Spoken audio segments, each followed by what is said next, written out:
Hi, this is Pranay Lolbai, and I just wanted to talk about some of the ecological conservationist ideas I had and my sort of ideologies on, um, on the conservation of the environment. Well, primarily, my culture dictates that through Hinduism, or at least what I interpret the belief of Hinduism, as there are certain other sects and certain other parts, such as how Christianity is based off of different subsects. Um, uh, how in Hinduism, when God ascended to the earth in the form of the human, he inertly purified that human and made him a representative of God, that God actually resided in him, and he was aware of the fact that God was within him. And so, because he controlled the land, or he manipulated the land, that in that sense it was part of God's will. And I think to an extent that there must be some supernatural power, because there's been instances of these spectacles that people believe that can't simply be organized through scientific reasoning and things of that nature. But in the aspect of more realistic interpretation, I also think that education, through education, I was able to learn most efficiently and most extensively on the products of the value of nature and the environment, primarily in middle school, as it was more focused on a variety of topics, while in high school I was focused on the three main areas of science, which is physics, chemistry, and biology. And only a small portion of biology I was able to focus on these conservationist methods. And so I think a lot of it stemmed from that.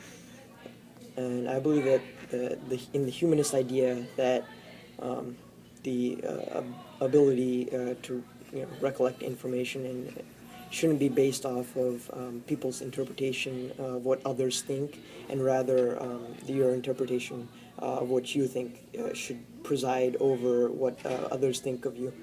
Because everyone's perspective is different, they're going to think of you in a different fashion. And so, as far as environmental considerations, they may think you an anthropological man, only self-interested.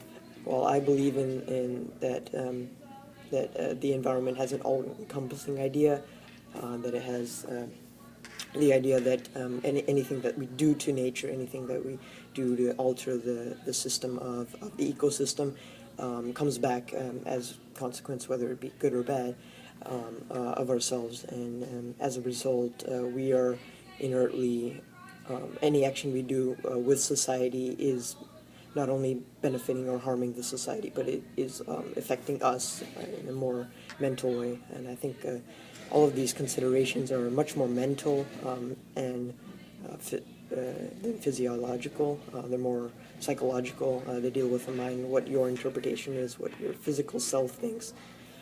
Excuse me. And due to that, the identity that we create for ourselves, the personality, the cultures, and the values instilled within them. And if we rebel, similar to like 1984, where the conformity of the government,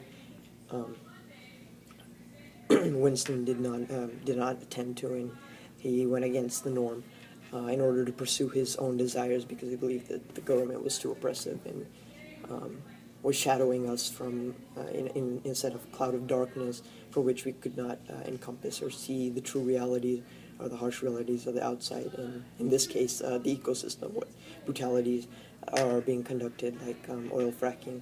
And the bad thing is that the government usually protects the rights of these minority groups or elitists, and our government is set up where there's a checks and balances system that maintains each, but they still have more viability in the thoughts of these like elitist groups because of their wealth and their prosperity, and the economic advantages of whether it harms the ecosystem.